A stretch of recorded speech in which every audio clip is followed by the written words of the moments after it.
A siren tore through the dark, and I nearly cracked my skull on a metal beam trying to find where it was coming from. My name is Ethan Cole, and 3 days ago I was standing in a lawyer's office listening to my cousin laugh at me. Now I was standing inside a ship that should not have been able to make a single sound, let alone scream an alarm loud enough to shake dust from the rafters of my grandfather's old workshop. I want to tell this story the way it happened, without skipping the parts that scared me, because if I skip them, none of this will make sense. So let me back up. Not far. Just far enough. My grandfather, Arthur Cole, died on a quiet Tuesday morning in his sleep. He was 84 years old, and everyone in the family assumed he had lived an ordinary life. He fixed engines for 40 years. He grew tomatoes badly. He told the same 3 jokes at every holiday dinner, until we all knew the punchlines before he did. Nobody in my family ever suspected he had a secret, because he was, by every visible measure, the most unremarkable man any of us had ever known. When the will was read, my cousin Lucas got the house, my aunt got the savings account, my mother got a set of old rings that turned out to be worth more than anyone expected, and I got a ship. Not a real ship, a wreck. A rusted, dented, half-collapsed hull that had been sitting behind my grandfather's workshop for as long as I could remember, half buried in weeds, covered in a tarp that had rotted through years ago. As a kid, I used to climb on it and pretend it was a pirate galleon. As an adult, I mostly forgot it existed. The lawyer, a tired man named Mr. Dobson, read the will out loud in a flat voice that made the whole thing feel like a formality nobody cared about. When he got to my name, he actually paused and looked up over his glasses. To my grandson Ethan, I leave the vessel behind the workshop, and everything inside it. Lucas laughed. Not a mean laugh, just a surprised one. The kind of laugh you make when something is genuinely funny, and you cannot help it. The scrap heap? Grandpa left you the scrap heap? I did not laugh. I felt something else instead, something I could not name at the time. A kind of pull, like there was a thread tied around my ribs, and someone far away had just given it a gentle tug. After the reading, Mr. Dobson handed me a sealed envelope. He said my grandfather had given it to him 2 years earlier, with strict instructions that it only be opened by me, and only after the will was finalized. I did not open it in the office. I waited until I was alone, sitting in my car in the parking lot, engine off, hands shaking slightly for reasons I could not explain. The letter was short. My grandfather's handwriting had gotten shaky in his final years, but I could still make out every word. Ethan, if you are reading this, I am gone, and you have inherited the ship. I know what you are thinking. I know it looks like garbage. It has looked like garbage on purpose for 30 years, and that was the whole point. Do not let anyone scrap her. Do not sell her for parts. Go to the workshop, climb inside, sit in the chair at the front, and say hello. That is all I ask. After that, she will explain everything better than I ever could. I am sorry I never told you sooner. I was trying to protect you. I love you, and I am proud of you, and I promise this will make sense soon. Your grandfather, Arthur. I read it 4 times before I understood that he meant it literally. Say hello to a wreck of rusted metal that had not moved in 3 decades. I told myself it was grief talking. Old men sometimes lose their grip near the end, and maybe my grandfather had spent his last years slipping into something soft in the head, writing strange letters about talking to scrap metal. That was the easy explanation, and for 2 days I clung to it, because the alternative was stranger than I wanted to deal with. But grief makes you do things that do not make sense either, and on the 3rd night after the funeral, I found myself standing in the overgrown lot behind the workshop, with a flashlight in one hand and my grandfather's letter in the other, staring up at the shape of the old wreck against the stars. It was bigger than I remembered. As a kid, everything looks bigger, so I had always assumed my memory was exaggerating, but standing there as an adult, the hull still towered over me, wide and long, easily the size of a small building. Panels of metal had rusted through in places, and thick vines had grown up one side of it like the earth itself was trying to reclaim it. There was a hatch near the base, half open, hanging on one hinge, exactly the way I remembered climbing through it as a boy. I ducked through the gap and clicked on my flashlight. The inside smelled like rust and old dust, the way abandoned places always do. Wires hung loose from the ceiling. Panels were pried open, either by time or by scavengers who had given up when they found nothing worth taking. My flashlight beam caught a long corridor stretching further back than I expected, curving slightly, disappearing into darkness that swallowed the light before it reached the end. I walked slowly, careful where I stepped, because parts of the floor had rusted through in patches, and I did not want to end up with a broken ankle in a place nobody would think to look for me. The corridor opened into a wider room, and there, in the center, sat a single chair.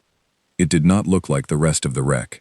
Everything else was covered in decades of decay, but the chair looked almost untouched, as if time had simply passed over it out of respect.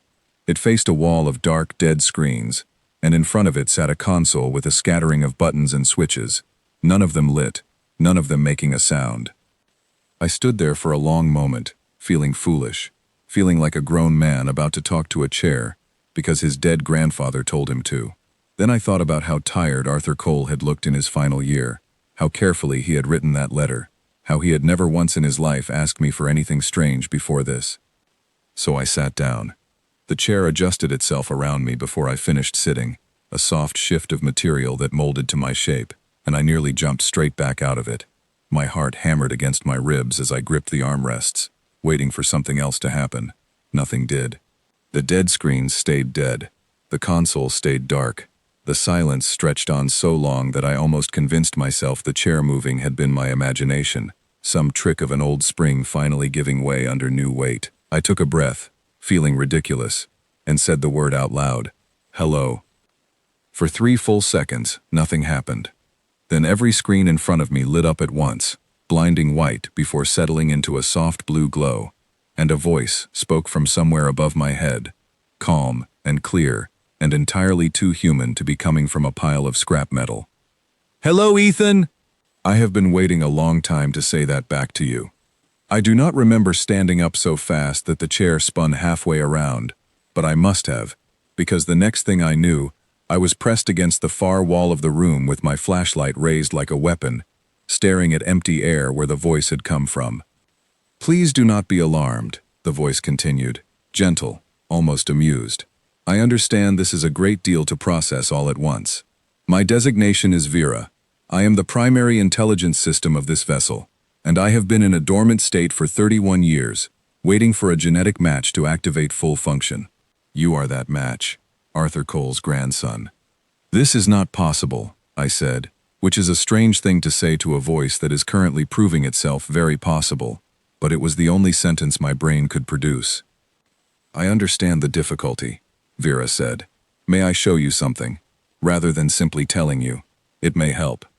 I did not answer, but apparently silence was enough of a yes, because the dead screens around me flickered and resolved into an image. It was grainy at first, old footage, the kind with a slight static hiss along the edges, but it cleared quickly into something sharp and detailed. A man stood in what looked like a control room, younger than I had ever seen him, no gray in his hair, no lines carved into his face by decades of worry, but I knew him instantly. It was my grandfather.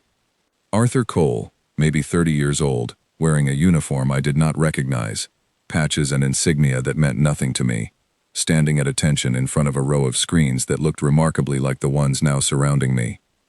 "Vera online," recorded Arthur said in the footage, and his voice cracked with something that sounded like relief. "Thank the stars. We thought we lost you in the last engagement. Apologies for the delay, Commander."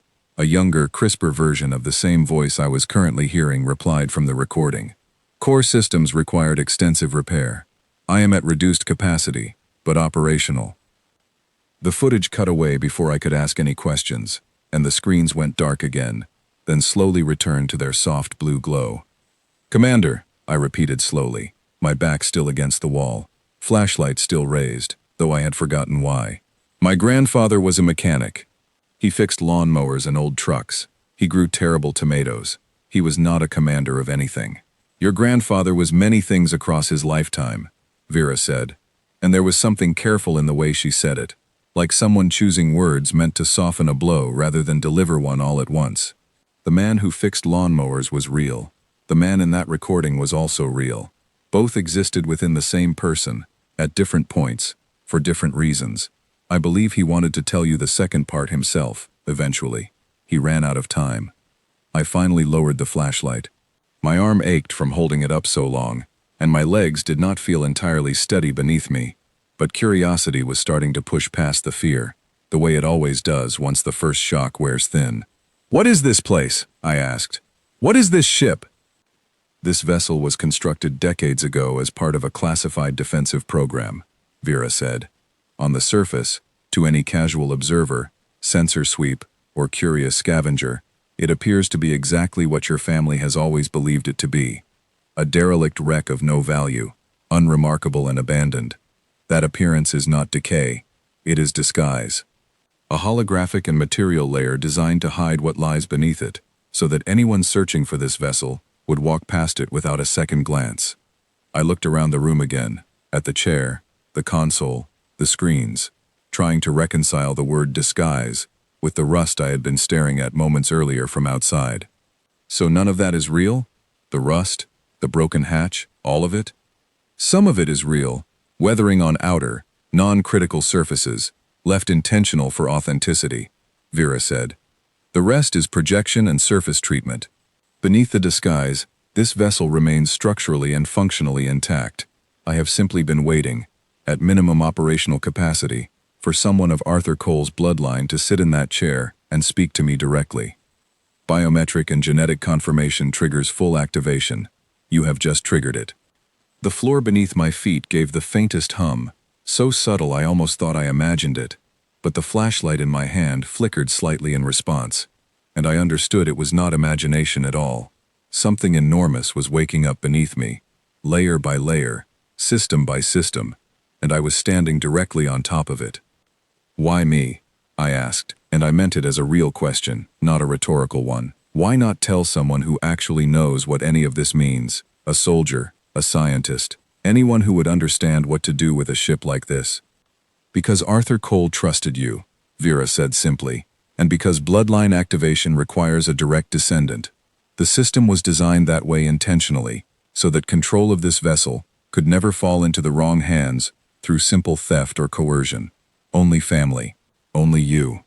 I sat back down in the chair slowly this time, no longer startled when it shifted to accommodate me, and stared at the glowing screens surrounding me, like I was seeing the room for the first time, which, in a way, I was. "Show me more," I said. "I need to understand what I just inherited." "That," Vera said, and I could have sworn there was something like warmth in her voice, "is exactly what I hoped you would say." The screens shifted again, and this time they did not show old footage. They showed a map, vast and dark, dotted with small points of light spread across distances my mind could not properly measure, distances that had nothing to do with roads or oceans or anything I understood as a mechanic who had never left his home country in his entire life. "This," Vera said, "is the wider picture your grandfather protected you from for as long as he could. I am afraid it is time you saw it. I did not know it yet, sitting there in that chair with dust still on my shoes from the overgrown lot outside. But that map was the first thread in something far bigger than an inheritance, bigger than a rusted ship behind a workshop, bigger than anything my ordinary life had prepared me to understand. I only knew in that moment that the siren I would hear 3 days later, the one that would send me scrambling through dark corridors with my heart in my throat, had already started ringing somewhere out among those distant points of light, even if none of us knew it yet. For now, all I could do was lean forward, watch the map glow steady and silent in front of me, and listen as Vera began, patiently, to tell me the truth about the man I thought I knew, and the ship I never expected to matter at all. The siren I mentioned earlier came exactly 3 days after that first conversation, and it came without warning, in the middle of the night, while I was sitting in the chair going over star charts that still made very little sense to me. One moment Vera was calmly explaining the layout of a distant trade route. The next, every screen around me flared red, and a sound tore through the room so sharp and sudden that I nearly bit my tongue. "Ethan, listen carefully," Vera said, her voice suddenly stripped of all its earlier warmth, replaced by something clipped and urgent. "An unidentified object has entered low orbit above this position. It is descending fast, and its trajectory places it directly over the workshop." "Descending? Descending from where?" My hands gripped the armrests so hard my knuckles ached. "Space," Vera said, as if the answer should have been obvious, and in hindsight, I suppose it was. I detected the signature approximately 4 minutes ago. I did not wish to alarm you prematurely, but the object has now confirmed a direct approach. I recommend you remain seated and allow me to handle the response. What response? Vera, what is out there? The screens shifted, and I saw it for the first time. A small dark shape falling through the night sky above the workshop, trailing a faint shimmer of heat as it cut through the atmosphere. It did not look like a meteor. It moved with purpose, adjusting its path in small, deliberate corrections that no natural object could make on its own. A probe, Vera said. Small, automated, likely unmanned. Someone, or something, has detected my activation and sent this to investigate. I would prefer to remain undetected, but given the timing, I suspect that is no longer an option. I watched the probe grow larger on the screen as it dropped closer, and my stomach twisted into a knot so tight it hurt to breathe. 3 days earlier, my biggest problem had been an argument with Lucas over who got to keep our grandfather's old toolbox. Now I was watching an object fall out of the sky toward my family's backyard, and somehow I already understood, deep in my gut, that this was only the beginning. "Can you stop it?" I asked. "I can," Vera said. "I would prefer to disable it without destroying it, to preserve any information it carries. However, if it becomes hostile, I will act to protect this position, and I will act quickly. I need you to trust me, Ethan, even though I understand that trust is difficult to give so soon." I did not have time to answer before the probe reached the tree line just beyond the workshop and hovered there, low and silent, its dark surface catching moonlight in strange, angular patterns. It was small, maybe the size of a car, but there was nothing comforting about its size. Something about its stillness felt like a held breath, like it was deciding whether or not to strike. "It is scanning," Vera said quietly. "Please remain calm. Sudden movement or emotional distress can sometimes trigger defensive escalation, even in inanimate systems designed to detect it." I forced myself to breathe slower, though every instinct in my body screamed to run, to hide, to do anything other than sit still while an unknown object hovered feet from my grandfather's old workshop. The screens showed a shifting pattern of light sweep across the probe's surface, back and forth, methodical. "It has detected an energy signature consistent with an active hull," Vera said. "It knows I am no longer dormant. This confirms my earlier concern. Someone was watching this location, waiting for exactly this kind of activation." "Watching for 30 years?" I asked, my voice thinner than I wanted it to be. "Patience is a common trait among old enemies," Vera said, "especially ones who once believed they had already won." The probe's scanning light shifted from a slow sweep to a rapid, focused pulse, and something in its posture changed, if a machine could be said to have posture at all. It tilted slightly, orienting itself directly toward the hatch I had walked through 3 nights earlier, and a small section of its underside split open, revealing something dark and mechanical inside. "It is preparing to engage," Vera said, and for the first time, her voice held something close to alarm. "Ethan! I need you to brace yourself!" I am taking defensive action now. I do not fully understand everything that happened next, because it happened faster than my eyes could properly track, but I remember the room shaking, a deep vibration running up through the chair and into my bones, and I remember the screens flashing with a burst of light so bright it left spots dancing in my vision even after it faded. When my sight cleared, the probe was gone. Not retreating, not damaged and limping away. Gone, as though it had simply ceased to exist, leaving nothing behind but a faint smoking scorch mark on the grass outside, visible through a small window I had not even noticed until that moment. "What did you do?" I whispered. "A focused energy discharge," Vera said, her voice returning to something calmer, though I noticed she did not sound entirely at ease. "I apologize for the intensity of the response. The probe's weapon systems were fully armed and had begun a firing sequence. I judged a decisive response necessary to protect this position and eliminate the immediate threat before it could act." I sat in silence for a long moment, staring at the smoking patch of grass on the small screen, trying to process the fact that something had just tried to attack me, in my own backyard, and that the response to that attack had erased it from existence in less time than it took me to blink. "Vera," I said slowly, "I need you to explain something to me, and I need you to be honest.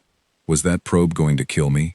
Yes, Vera said, without hesitation, and something about that plain, unflinching honesty made the fear in my chest feel sharper and more real than it had a moment before. Its weapon signature matched configurations used by hostile scouting units during your grandfather's active service. Its purpose was reconnaissance with lethal contingency. It came to investigate, and if it confirmed a threat, it was prepared to eliminate that threat before reinforcements could arrive. Reinforcements, I repeated. There are more of these things? Likely, Vera said. A single scout probe rarely operates without oversight. Somewhere, whoever dispatched it is now aware that contact has been lost, and they will draw conclusions from that. I expect further attention, though I cannot yet say how much, or how soon.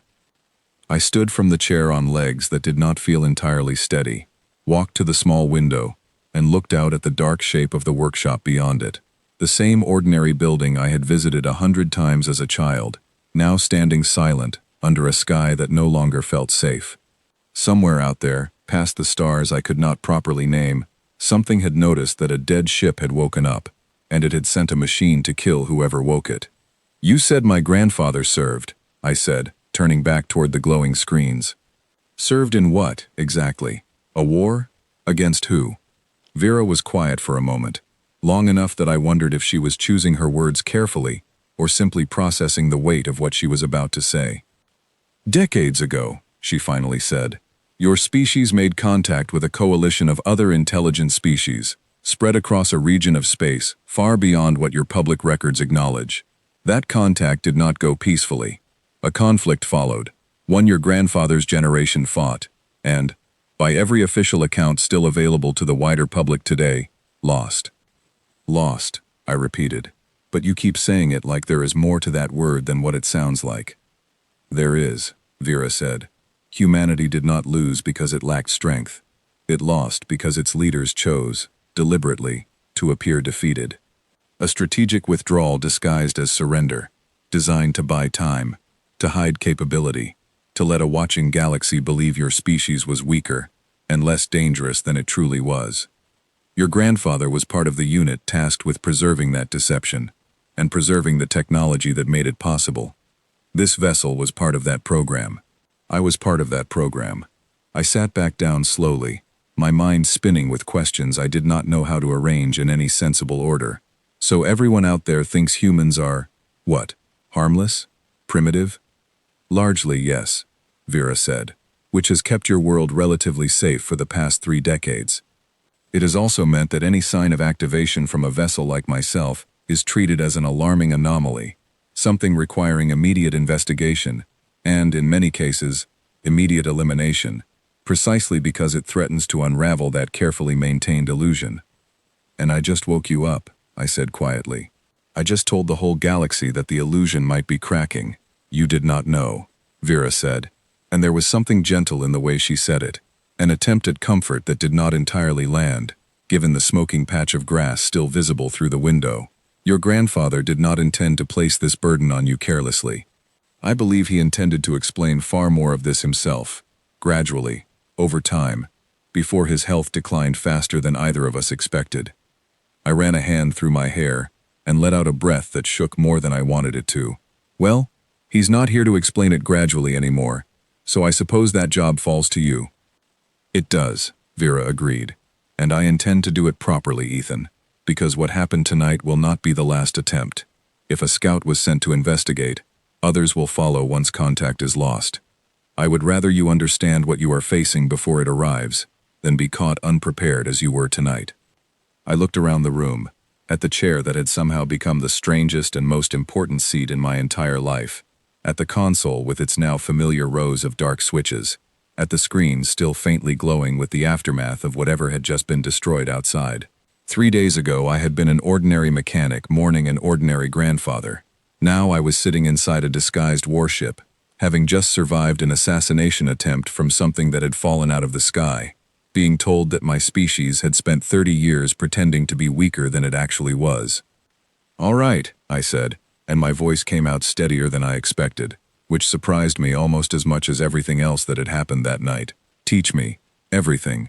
Start from the beginning. And do not leave anything out, because I have a feeling I am going to need every piece of it."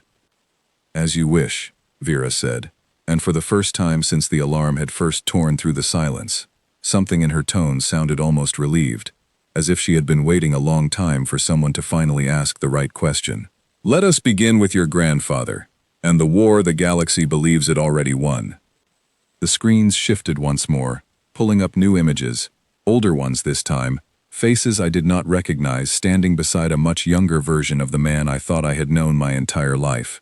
And somewhere far above the workshop, unseen and unheard, the first ripples of the response to that night's events were already beginning to spread outward into the dark.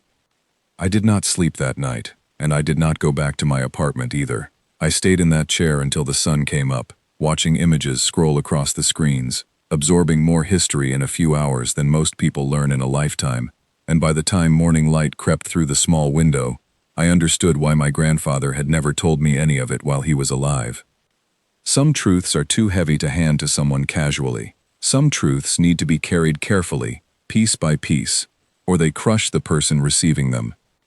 Your grandfather's unit was called the Coal Division informally, though its official designation was longer and far less memorable, Vera explained, pulling up a faded image of a dozen men and women standing in front of a ship that looked remarkably similar to the one I was currently sitting inside. They were tasked with a single objective near the end of the conflict: preserve advanced technology, preserve knowledge of true human capability, and vanish from all official record, so that when the coalition believed victory achieved, a hidden reserve would remain, ready if it was ever needed again. "And it was never needed," I said. "Not until now." "Not until now," Vera agreed, which raises an uncomfortable question we must address directly. Why now? Why, after 31 years of complete silence, would a scout probe locate this exact position within days of activation? I frowned, turning the question over in my mind. "You said it detected an energy signature. Could it have just gotten lucky? A random patrol that happened to notice?" "Unlikely," Vera said. "The Coalition maintains extensive monitoring networks across known human territory. But those networks are old and largely automated, designed to flag major disturbances rather than minor fluctuations. My activation should have registered as a minor fluctuation, easily lost among countless others. The speed of this response suggests something else.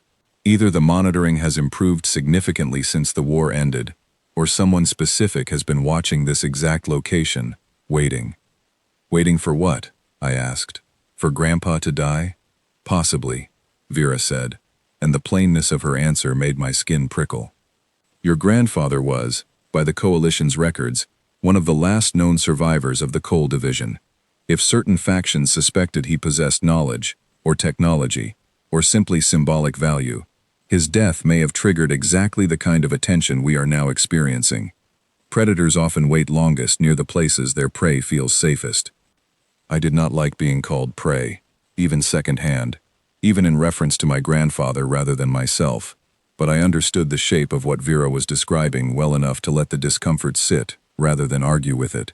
"Tell me about the Coalition," I said instead. "Who are they? What do they actually want?"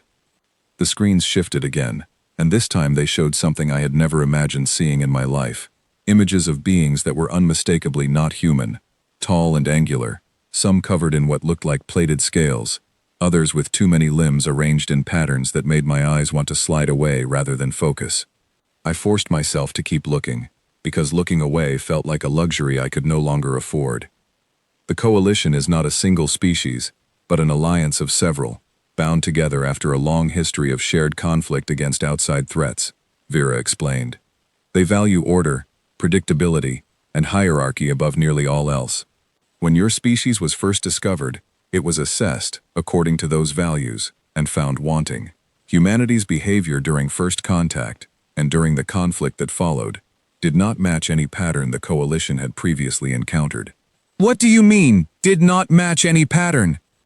"I mean," Vera said carefully, "that humanity, when faced with overwhelming force and certain defeat by every reasonable measurement the Coalition possessed, did not surrender in the way the Coalition expected. Entire fleets fought on, long after strategic logic suggested they should have yielded. Isolated units continued resistance for months after being cut off from all support and resupply. Civilian populations, when threatened, organized defense efforts using improvised methods the coalition's own analysts described, in captured records, as reckless beyond calculation. I sat with that for a long moment, picturing my grandfather, a man who complained about his knees and burned every batch of barbecue he ever attempted, standing somewhere in the dark void of space, refusing to give up, long after giving up made sense.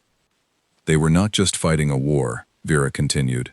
They were fighting an idea the coalition had never needed to consider before, that an enemy might choose to keep fighting, even when fighting no longer offered any rational chance of survival.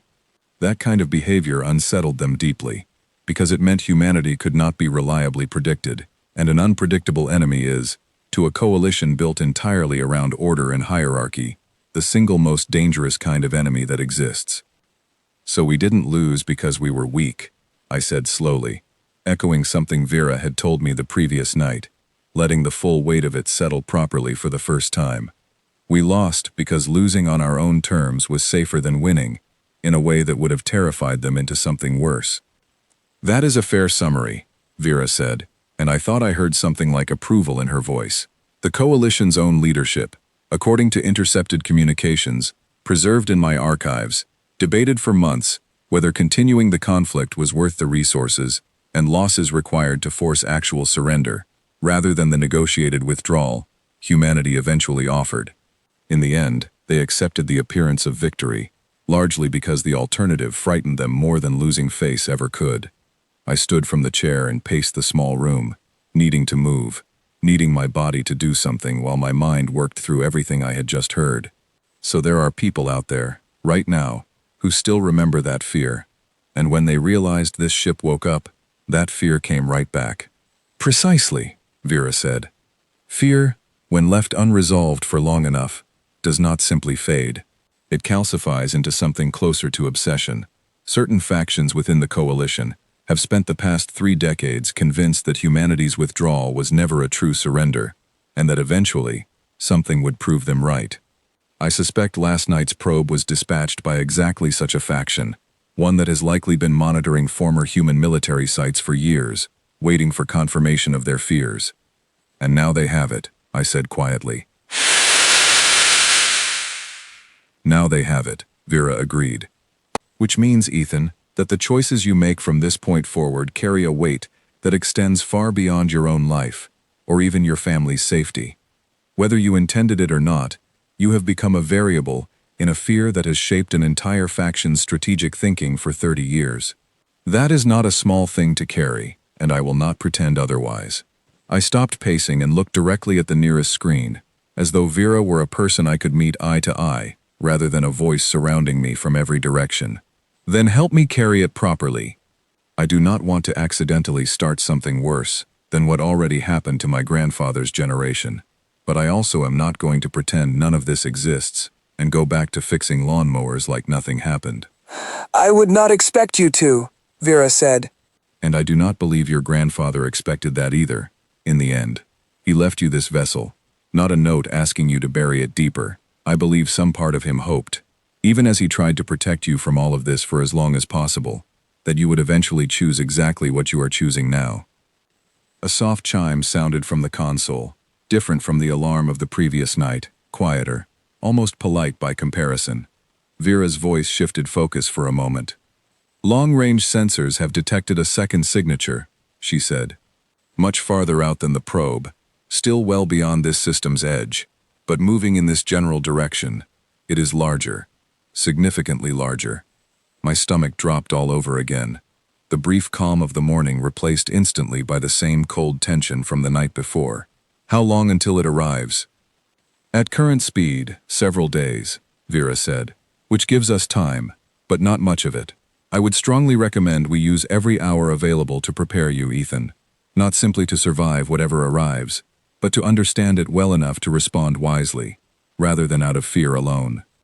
I thought about the smoking scorch mark still visible on the grass outside, about the calm, unflinching way Vera had described the probe's intent to kill me, about a coalition still haunted 30 years later, by a war they technically won on paper, and I felt something shift inside my chest, some mixture of fear and stubborn resolve that felt strangely familiar, as though it had been passed down to me along with everything else my grandfather left behind.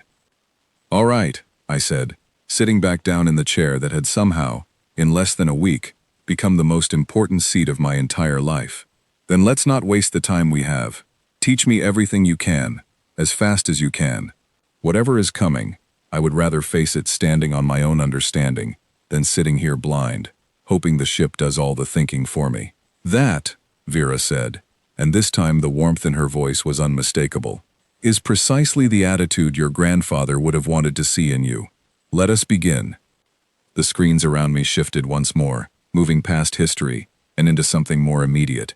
Diagrams of the ship itself, the systems hidden beneath her disguised hull, weapons and shields and engines I had no name for yet, but would need to understand quickly, because somewhere out past the edge of everything I knew, something large was already moving toward us, and the days we had left to prepare were already beginning to count down. A wall of fire erupted across the simulation screen, and I threw myself sideways out of the chair, before some part of my brain finally caught up and reminded me that none of it was real. That reaction was unnecessary, Vera said, and I could have sworn there was a trace of amusement buried somewhere in her calm tone. "The simulation cannot harm you physically, though I will admit, your instincts are improving. 3 days ago, you would not have moved at all." I picked myself up off the floor, rubbing my shoulder where I had landed awkwardly against the console, and glared at the now peaceful screen showing a simple star field. Forgive me for not immediately trusting a screen that just showed me an entire fleet getting torn apart by something the size of a mountain. "Forgiven," Vera said simply. "Shall we continue?" We had been at this for 4 days straight, ever since the second signature appeared on long-range sensors, and my entire understanding of the universe had been rearranged so many times that I sometimes forgot, for whole stretches of hours, that I had ever been an ordinary mechanic at all. Vera did not simply lecture me. She built entire simulated scenarios, projected across the screens with a level of detail that made my stomach twist every time something went wrong inside them, testing not just my knowledge but my instincts, my judgment, the way I responded when a plan fell apart in real time. "Let us review the basics again, since repetition builds reliability," Vera said, and the screens shifted to a simplified diagram of the ship itself. Cutaway views showing systems layered beneath the disguised hull, like organs beneath skin. "Name the 4 primary systems, and their function under combat conditions." I rubbed my eyes, exhausted but unwilling to admit it. Shields, first line of defense, absorb and redistribute incoming energy. Weapons, obviously. Offense, several types depending on target. Engines, movement and evasion, also power generation for everything else. And the 4th is you. Command and coordination, running everything faster than I could manage manually. "Correct," Vera said, though I would push back slightly on describing myself as simply the 4th system. I prefer to think of myself as a partner in this arrangement, rather than a component. "Noted," I said, managing a tired smile despite everything. "Partner. Got it." Over those 4 days, I learned things I never expected an ordinary human being to need to know. I learned how the ship's disguise worked, a layered combination of physical camouflage and projected imaging that could be dropped in less than a second if circumstances required speed over secrecy. I learned the basic principles behind the shield systems, how they distributed incoming damage across the hull rather than absorbing it in one place, and why that distribution mattered enormously in a real engagement. I learned enough about the weapon systems to understand, in broad terms, what Vera had used to erase that probe from existence on the first night, though the specifics remained, by her own admission, beyond what she felt comfortable explaining, until I had a stronger foundational understanding of the ship as a whole. Mostly, though, I learned about people, or rather, about the coalition, and the many different peoples that made it up, because Vera insisted, repeatedly, that technical knowledge without context was dangerous rather than useful. "A weapon without judgment is simply a disaster waiting for an excuse," she told me on the second day, when I had grown frustrated at spending an entire simulation session on diplomatic history rather than combat tactics. "I would rather you understand who you might be facing, and why, than hand you a trigger and hope your instincts alone carry you through every situation. Instincts fail. Understanding rarely does. So I learned about factions within the coalition, and how they were not, despite my initial assumption, a single unified force with a single unified opinion of humanity. Some factions, Vera explained, had grown almost obsessive in their fear over the decades, convinced that humanity's withdrawal from the war had been a trick rather than a genuine defeat, watching human territory constantly for any sign that their suspicions were correct. Others had largely moved on, treating the conflict as ancient history, more interested in current trade routes and resource disputes than old fears about a species most of their populations had never personally encountered.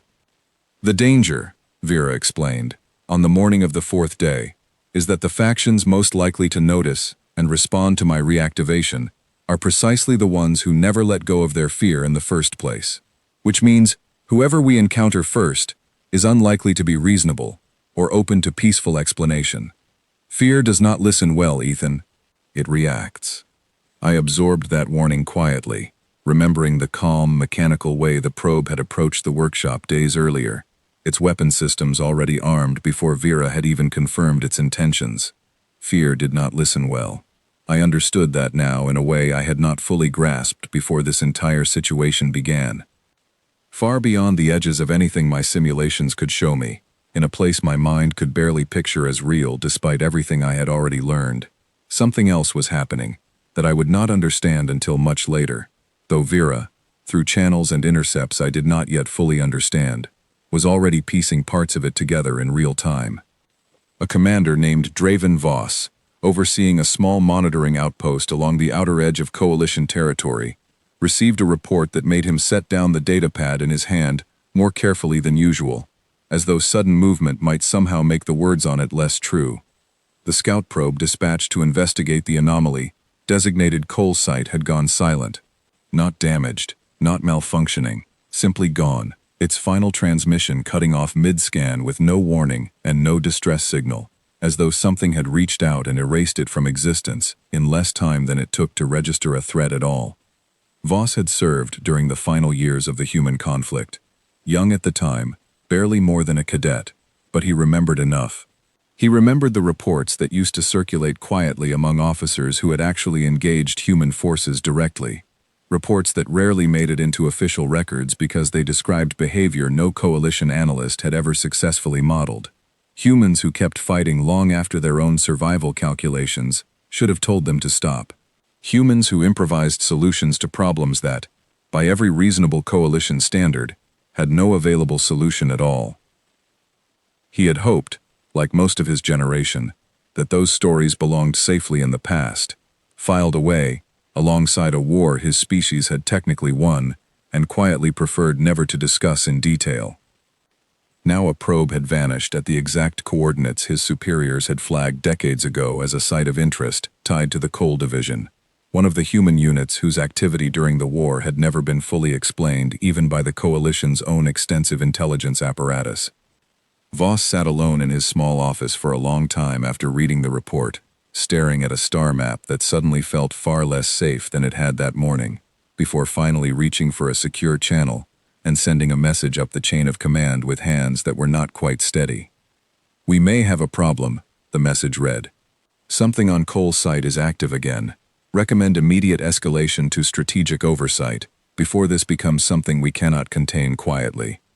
I did not know, of course, that any of this was happening while I sat inside a simulated combat scenario learning how to redirect shield power to compensate for a hull breach. Vera told me about it later, once she had confirmed the details through her own channels, and by then several more days had passed, days spent almost entirely inside that chair, absorbing lessons that would once have seemed like science fiction and now simply felt like survival. "You are progressing faster than I expected," Vera told me near the end of the fourth day, as the simulation screens finally dimmed to their resting blue glow, and I allowed myself to slump back in the chair, utterly exhausted in a way that had nothing to do with physical exertion. "Your grandfather would be proud, I think, watching how quickly you have adapted to all of this." "I don't feel like I'm adapting," I admitted. "I feel like I'm barely keeping my head above water." "That," Vera said gently, "is often what genuine adaptation feels like from the inside. Very few people feel confident while they are actually learning something difficult. Confidence tends to arrive later, once the learning has already taken hold. I closed my eyes for a moment, letting that sit, letting myself believe it, even though every instinct in my exhausted body wanted to argue instead. How much longer until that second signature arrives? 2 days, Vera said. Perhaps slightly less, depending on its exact route. I would recommend we use every remaining hour we have, Ethan. Whatever arrives when that signature reaches this system will not wait patiently for you to feel ready. We must ensure you are as prepared as circumstances allow, regardless of how confident you currently feel. I nodded, pulling myself upright in the chair despite the exhaustion pulling at every part of my body, because 2 days was not very long at all, and somewhere out among the stars I still did not fully understand. Something large enough to have taken this long to arrive was drawing closer with every passing hour, entirely unaware, or perhaps entirely certain, that whatever it found waiting at Cole's site would not be the empty, dormant ruin its records had promised for the past 31 years. Then, let's not waste another minute, I said. Show me everything you have left to teach me. The screens flared back to life around me, and the training continued long into a night that felt, for the first time since this all began, less like fear taking hold of me, and more like something else entirely, something closer to purpose. The sky split open above the workshop, and for a moment I thought Vera's warning had come true early, that whatever was coming had arrived without the 2 days of warning we had been counting on. Stand by, Vera said quickly, her voice tight with a focus I had not heard from her before. This is not an attack, it is an arrival. Larger vessel, decelerating on approach. No weapons currently active. I believe this is the second signature we detected. It has come sooner than projected. I gripped the armrests of the chair, watching the screens shift to show an enormous shape descending through the clouds, easily 10 times the size of the ship I sat inside, its hull dark and smooth, catching moonlight in ways that made it look almost liquid rather than solid. It settled into a hover a short distance beyond the tree line, close enough that I imagined I could feel its presence pressing down against the workshop like a held breath. They are hailing us, Vera said. Audio only, no visual. Do you wish to respond? My mouth had gone completely dry. 2 days of training had prepared me for simulations, diagrams, theoretical scenarios discussed calmly inside a quiet room. Nothing had prepared me for the reality of an actual alien vessel, hovering close enough to see clearly through a small window, waiting for an answer. Yes, I said, before my nerves could talk me out of it. Put them through. A voice filled the room, translated smoothly by systems I did not fully understand, deep and measured, carrying an authority that made my instinct to run feel suddenly very reasonable. This is Envoy Kessin, speaking on behalf of the Outer Coalition Authority. We are aware of the reactivation at this location. We are aware of the destruction of our reconnaissance unit 5 days ago. We have come to discuss terms. I glanced at the nearest screen, as though Vera could somehow coach me silently through her expression, though of course there was no face to read, only the steady blue glow of the interface. Terms for what? I asked, forcing my voice to stay level. For the surrender of this vessel, Kessin replied, without hesitation, as though the request were the most reasonable thing in the world. Records indicate this unit was never formally decommissioned following the conflict's resolution decades ago. Its continued existence and its recent activation constitutes a violation of the terms your species agreed to at that time. We are prepared to resolve this matter peacefully, provided the vessel and its systems are surrendered without further incident. I felt something tighten in my chest, equal parts fear and a stubbornness I recognized as entirely my own, inherited from nowhere but myself. And if I say no? There was a pause on the other end, long enough that I wondered if the translation had failed, before Kessin's voice returned, colder than before. Then this will become considerably less peaceful than either of us would prefer. Vera's voice came through privately, pitched low enough that I understood. Somehow, it was meant only for me, not broadcast to the ship outside. Ethan, I want you to understand your position clearly before you respond further. That vessel outnumbers us significantly in raw firepower. However, its commander has chosen negotiation over immediate force, which suggests either genuine preference for a peaceful resolution or uncertainty about what exactly they are facing. Uncertainty can be used, carefully, without provoking unnecessary conflict. What do you suggest? I whispered back. Confidence, Vera said. Not aggression, but confidence. They do not know who you are, Ethan. They do not know whether you are alone, whether reinforcements exist, whether this vessel's full capabilities have been restored or remain partial. Uncertainty, handled correctly, is often more valuable than any weapon we possess.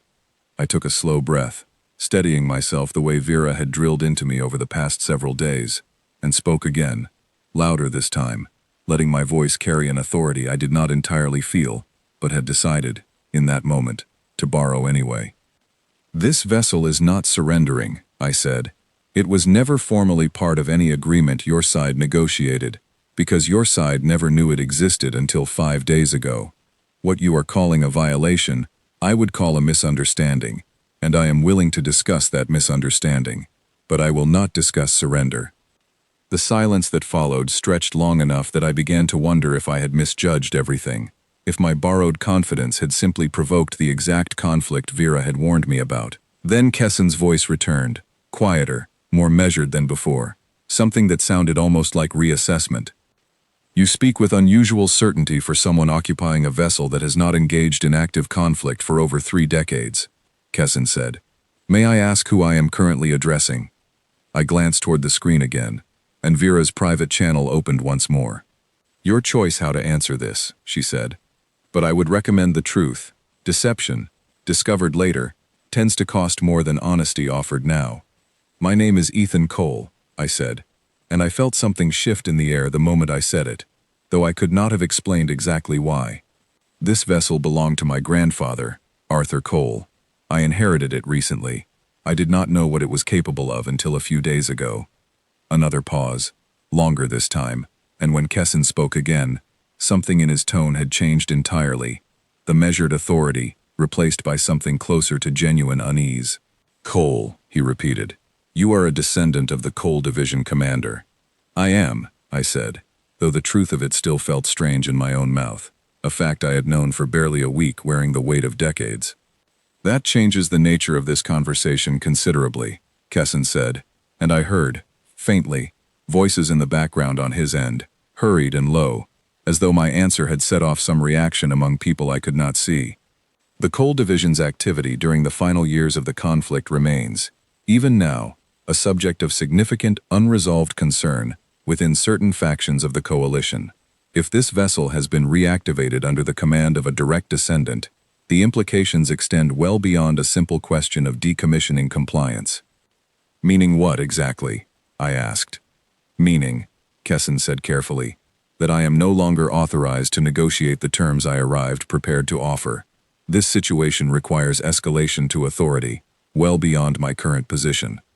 I would ask that you remain in place while I consult with my superiors, and I would ask, sincerely, that no further hostile action occur in the meantime. I have not taken any hostile action, I said. Your probe attacked me first. I only defended myself.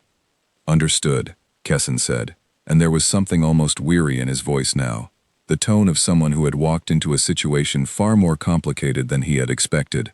I will relay everything you have told me. Please stand by. The channel went silent, though the enormous vessel remained hovering beyond the tree line, dark and still, waiting the way I imagined a held breath might wait, suspended somewhere between action and restraint. I sank back into the chair, only now noticing how badly my hands were shaking, adrenaline finally catching up with me now that the immediate danger had, for the moment at least, paused rather than resolved. You did well. Vera said quietly, once the channel had fully closed. Better than well, in fact. You gave them uncertainty without giving them a target to focus that uncertainty against. That is precisely the balance I hoped you would find. I feel like I just bluffed my way through a conversation that could have gotten me killed, I said, my voice unsteady, despite my best efforts to control it. You did, Vera agreed simply, and it worked. That does not make the fear you feel afterward any less valid, Ethan. Bravery is rarely the absence of fear. It is far more often simply the choice to act despite it. I stared at the dark shape still hovering beyond the window, unmoving, waiting. and wondered exactly what conversation was happening right now somewhere aboard that massive hull, what decisions were being made by people I could not see, about a man they had never met, standing in the shadow of a grandfather whose legacy I was only beginning to understand.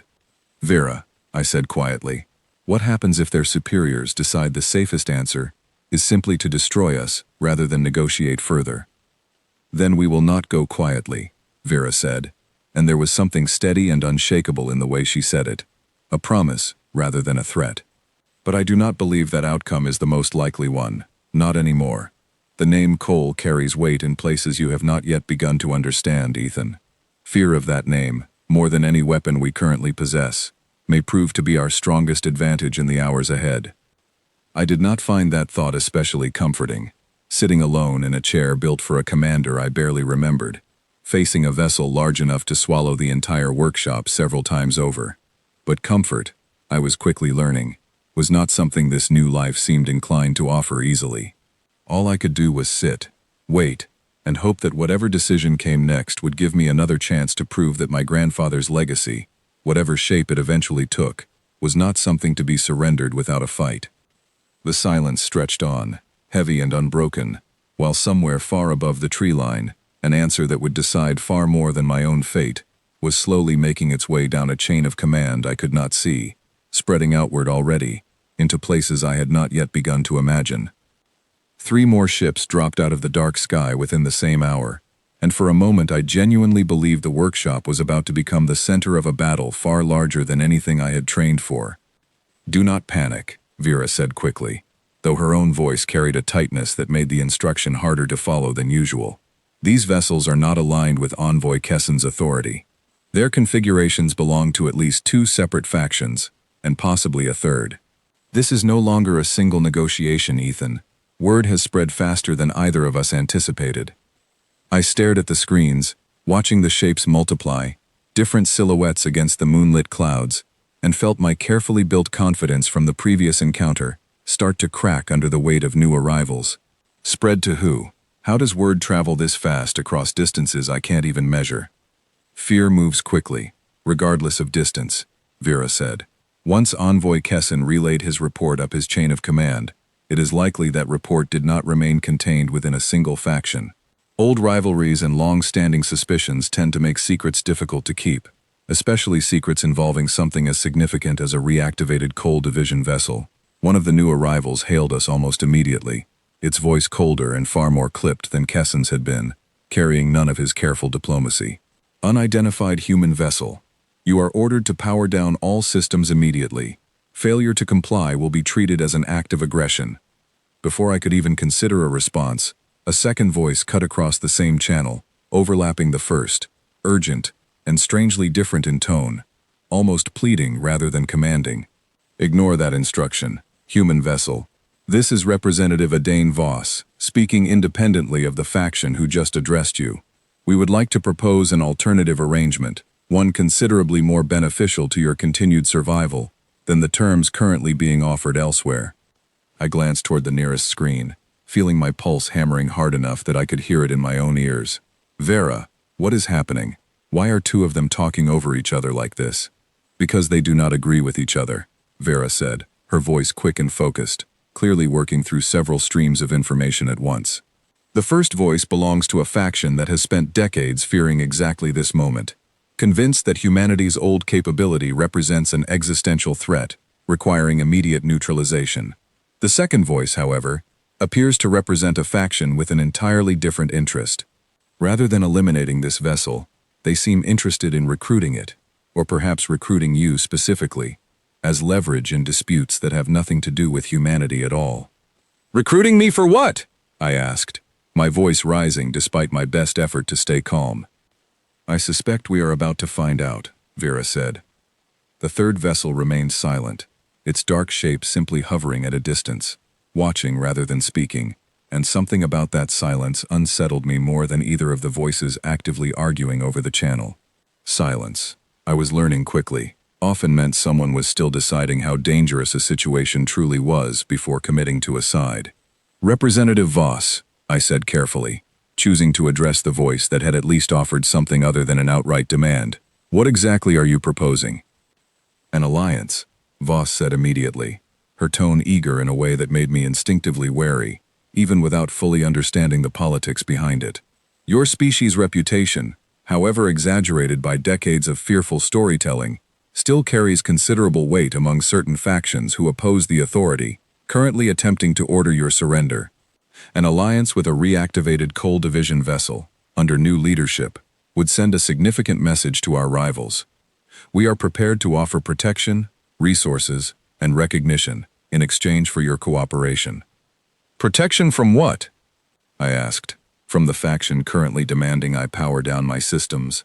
Among others, Voss said, the coalition is not the unified authority its name suggests. Old divisions, old rivalries, run deeper than most outsiders realize. Your species, whether it intended to or not, has become a symbol both sides wish to claim or eliminate, depending entirely on which faction currently holds the advantage in any given dispute. The first voice cut back in sharply, interrupting before I could respond. Human vessel, disregard everything Representative Voss has told you. Her faction seeks only to use your reputation as a tool against us, nothing more. We offer you the only reasonable path available. Surrender your systems, submit to inspection, and this matter can be resolved without further escalation.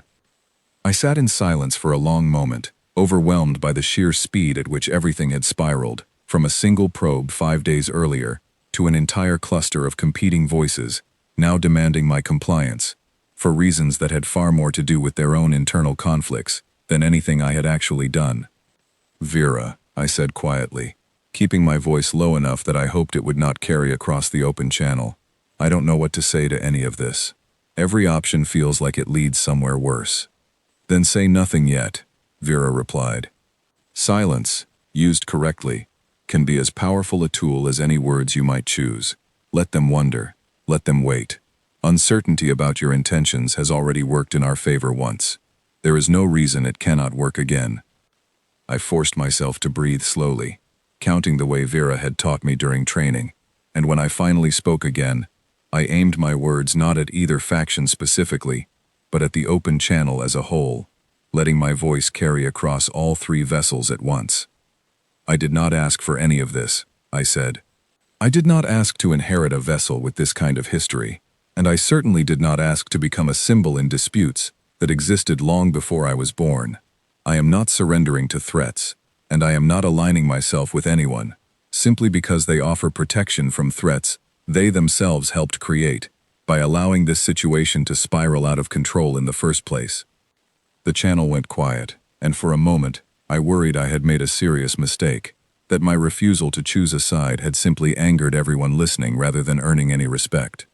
Then, unexpectedly, the third vessel finally spoke, its voice low and measured, carrying none of the urgency or aggression of the other 2.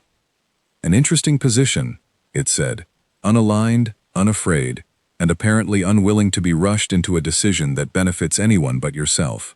That is, if I am not mistaken, remarkably consistent with historical records concerning your grandfather's own conduct during the final years of the conflict. Who are you? I asked, unable to keep the wariness out of my voice. An observer, for now, the voice replied.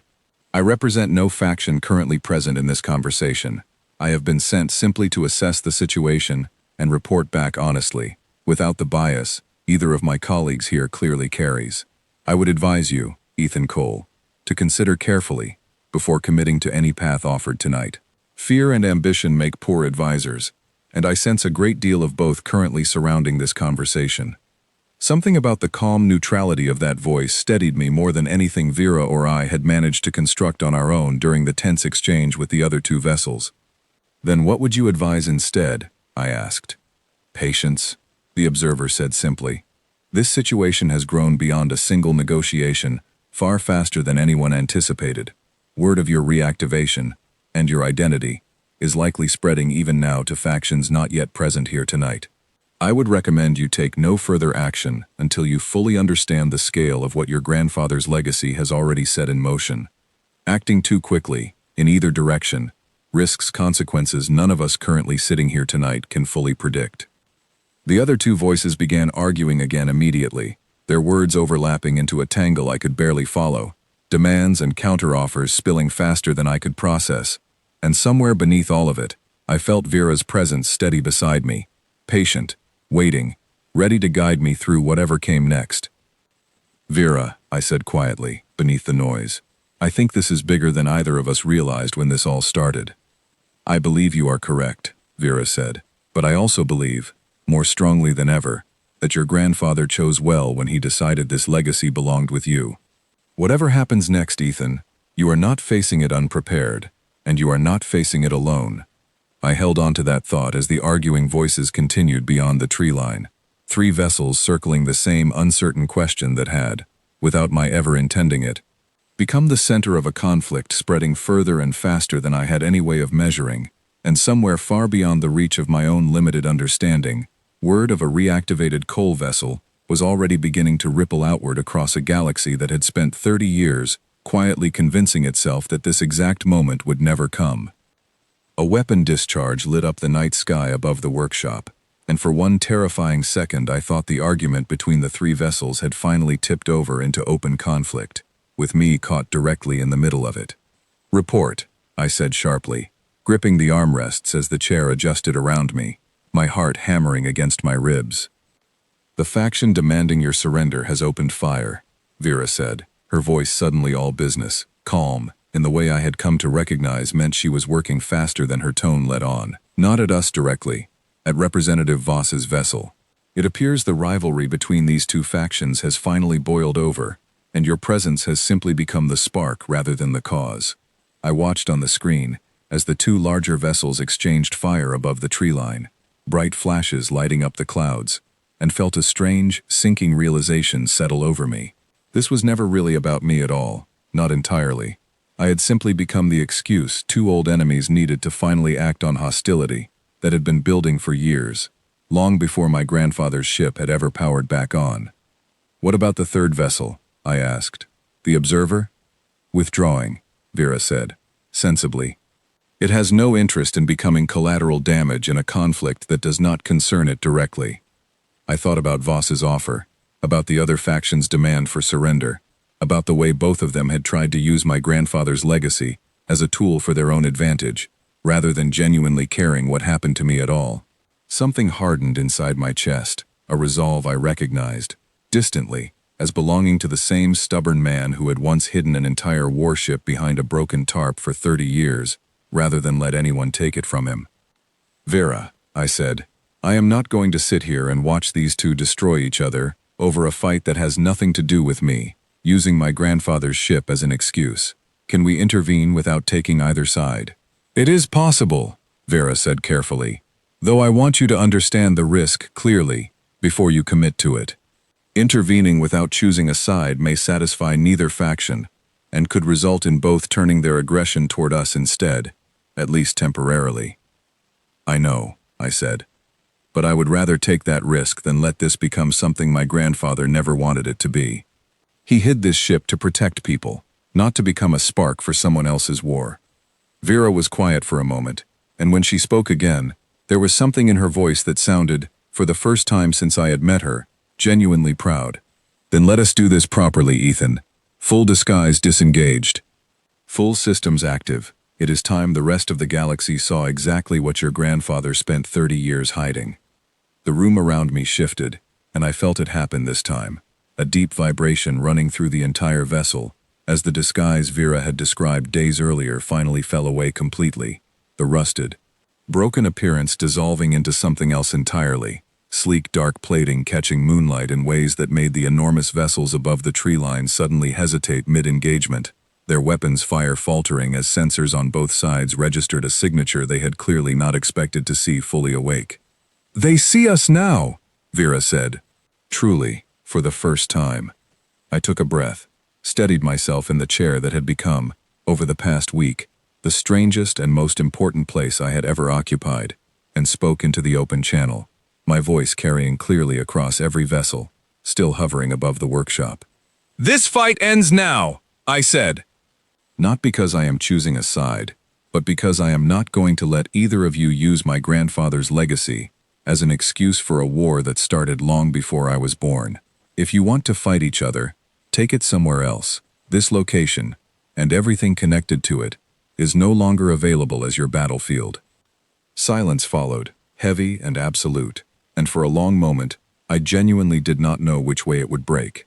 Then, slowly, the vessel that had opened fire first began to withdraw, its weapons powering down, its shape retreating back toward the dark sky it had descended from, only hours earlier.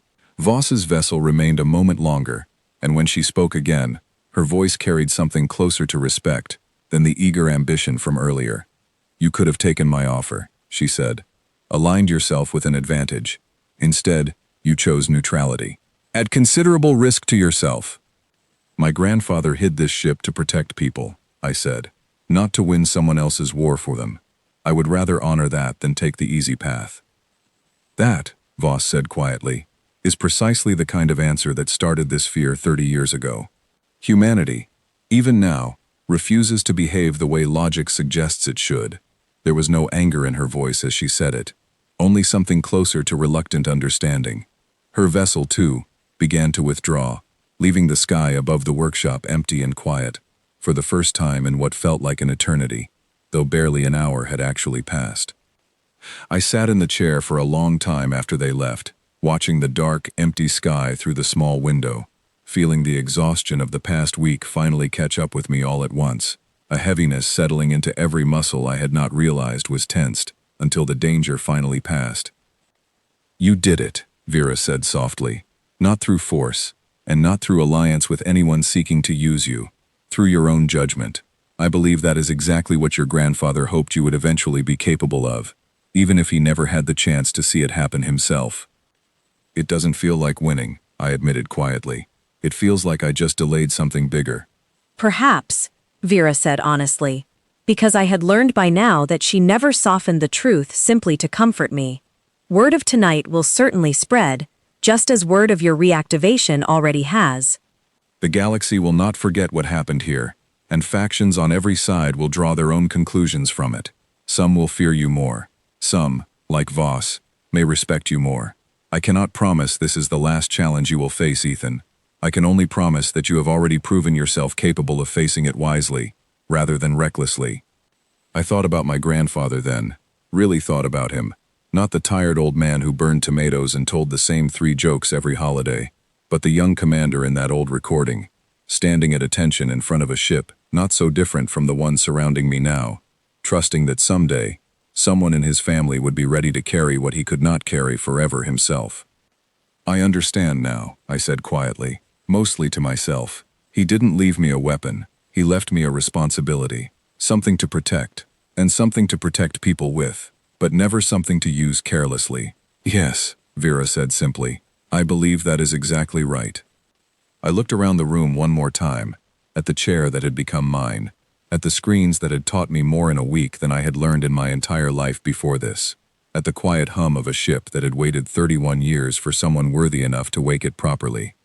Outside, the workshop stood exactly where it always had, ordinary and unremarkable to anyone who did not know what waited hidden inside it, though I suspected that disguise, at least for me, would never quite feel the same again. "What happens now?" I asked. "Now," Vera said, and there was something almost gentle in the way she said it. "We prepare." Tonight was not an ending, Ethan. It was an introduction. The galaxy that once believed humanity defeated has just been shown, quite clearly, that the old fear it buried 30 years ago never truly went away. It has simply been waiting, patiently, the same way I waited for you. I nodded slowly, feeling the weight of everything ahead settle onto shoulders that, only a week ago, had never expected to carry anything heavier than a wrench and an ordinary, quiet life. But sitting there, in my grandfather's chair, inside a ship that had chosen to wake for exactly this moment, I found I did not want that ordinary life back. Not anymore. Somewhere far beyond the edge of everything I could see, word was already spreading among factions old and new, whispered carefully between commanders who remembered a war they preferred not to discuss, and among younger officers hearing the old fear for the very first time. A coal vessel had woken, under new command, and the galaxy that had spent 30 years convincing itself the danger was gone was only now beginning to understand exactly what that meant. I was not my grandfather. I never would be. But sitting in that chair, Watching the quiet stars beyond the workshop window, I finally understood the responsibility he had chosen to leave in my hands, and for the first time since this all began, I felt ready to carry it forward, one careful, deliberate choice at a time.